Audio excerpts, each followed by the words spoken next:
Welcome back to the show. Despite a questionable forecast on Sunday, Mountain Speedway officials held their regularly scheduled program.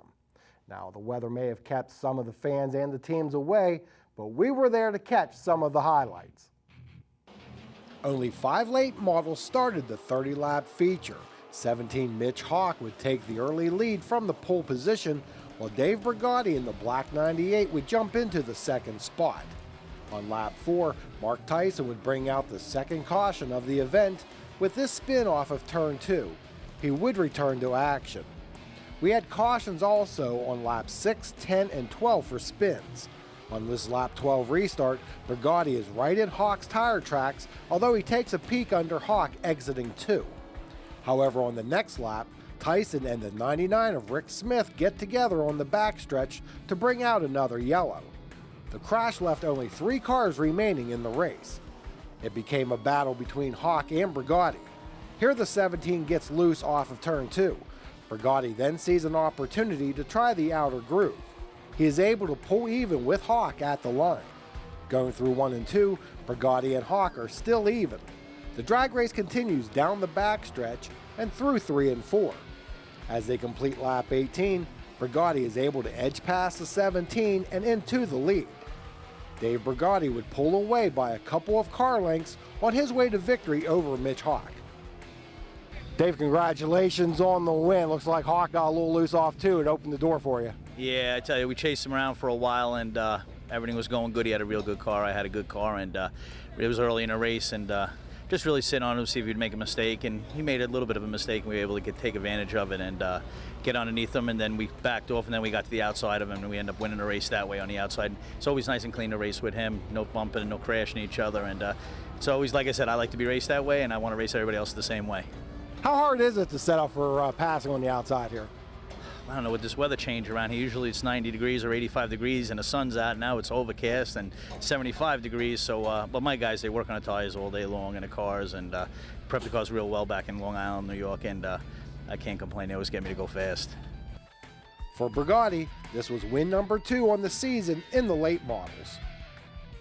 In the factory stocks, number 27, Stephanie Moyer, started on the pole and held the lead with Matt Mattern Jr. pressuring her lap after lap. She would lead all 20 circuits to pick up her first victory.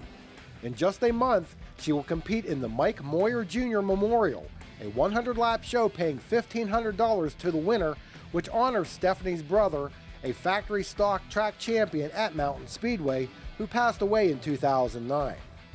Mattern came home a close second, with Paul Morgan Jr. third, Kendall Falk fourth, and Frank Katona fifth.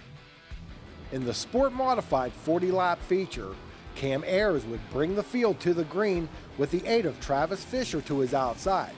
Off of turn 2, Fisher powers by the one machine and clears Ayers by the time they hit turn 3. The battle for third is between the red 10 of Paul France and Tommy Wanick III in the number 4.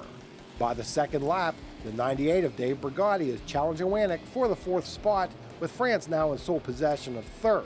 Jason Hearn also shuffles Wanick back a spot. On lap 6, Brigatti is able to squeeze under France to move into the runner-up position, with Hearn right on their heels. Brigatti would cut into the considerable lead that Fisher had built up, but on lap 15, Ayers would find himself in the infield to bring out the first caution. Brigatti would find himself at a disadvantage on the restart, as Hearn is able to keep the 98 from moving to the low side. Brigatti and Hearn are virtually side by side down the backstretch and through turns 3 and 4. However, they are keeping pace with Fisher.